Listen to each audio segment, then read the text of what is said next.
बहुजन समाज की हर खबर पाने के लिए सब्सक्राइब करें अम्बेडकर पीपल्स वॉइस और बेल आइकन दबाएं। डॉक्टर विदेश पांडे।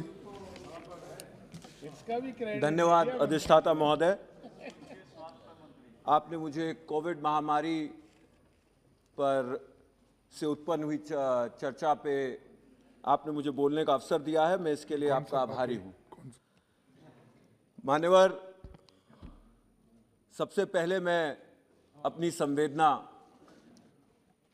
इस देश के सभी नागरिकों के प्रति प्रकट करना चाहूँगा, क्योंकि हमारे देश में ऐसा कोई व्यक्ति नहीं है जो इस महामारी से अछूता रहा हो।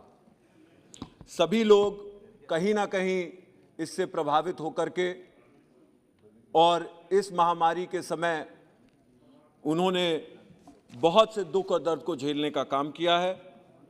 मैं सभी को अपनी संवेदना प्रकट करता हूं और इसी के साथ साथ देश के करोड़ों हेल्थ वर्कर्स, डॉक्टर्स, इनको मैं साधुवाद देता हूं, बधाई देता हूं कि इन्होंने किसी भी चीज़ की फिक्र न करते हुए अपने काम को बड़ी परिपक्वता से और पूरी निष्ठा से करने का काम किया है।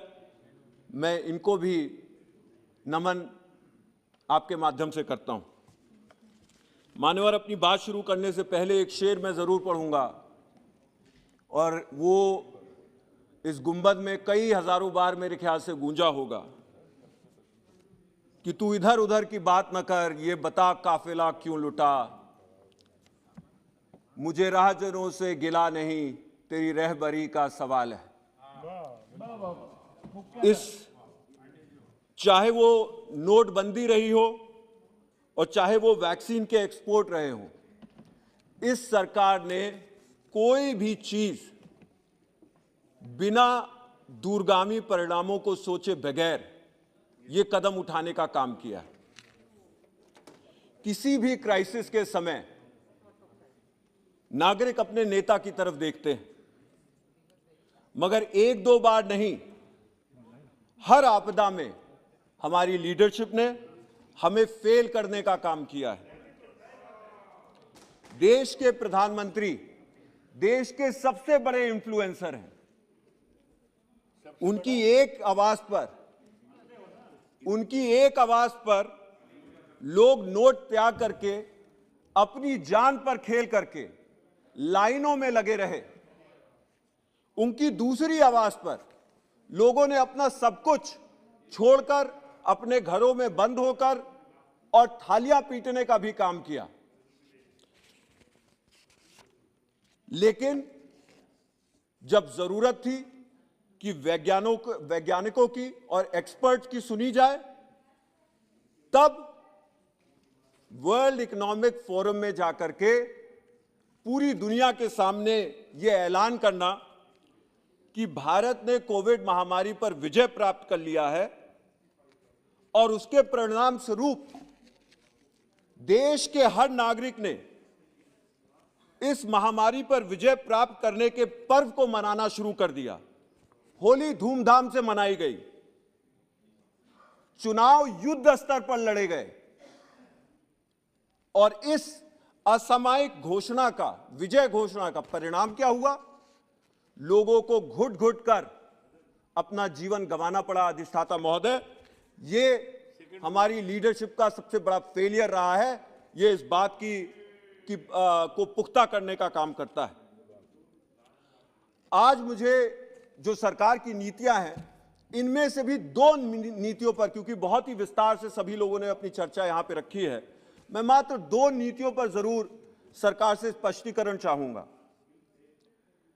सबसे पहला, अभी यहां पे कई सदस्यों ने कहा है कि जीनोम सीक्वेंसिंग के लिए हम लोग क्या कर रहे हैं। देश में 1% से कम आरटी-पीसीआर टेस्ट जीनोम सीक्वेंसिंग के लिए भेजे जाते हैं, 1% से भी कम, जो कि जितने भी G20 देश हैं उसमें सबसे निचले स्तर पर हम लोग हैं। यह हमारी उपलब्धि है। जो इतना ढिंडोरा पीटा जाता है, इसके ऊपर भी ध्यान जाना चाहिए कि जितने भी G20 देश हैं उनमें से सबसे कम जीनोम टेस्टिंग के लिए हम लोग भेजते हैं। जीनोम टेस्टिंग होता क्या है? जीनोम सीक्वेंसिंग हमें सार्स कोवी 2 वायरस के अलग अलग वेरिएंट्स को पकड़ने में मदद करता है। और अगर हम अलग अलग वेरिएंट्स को पकड़ सकेंगे तो इससे हम महामारी से लड़ने में अपनी रणनीति को और सुचारू रूप से बना सकते हैं। लेकिन स्थिति क्या है कि हमारी जीनोम सीक्वेंसेस नदारा है।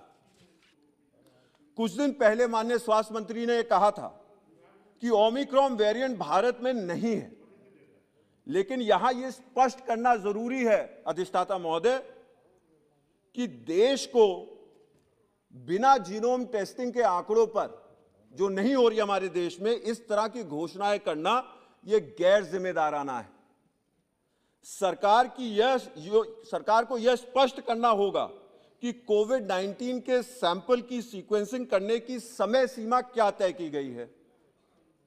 पिछले साल अक्टूबर 2020 में पीएमओ के जरिए एक प्रेस नोट जारी की गई थी, जिसमें यह बताया गया था कि वायरस जेनेटिकली स्टेबल है।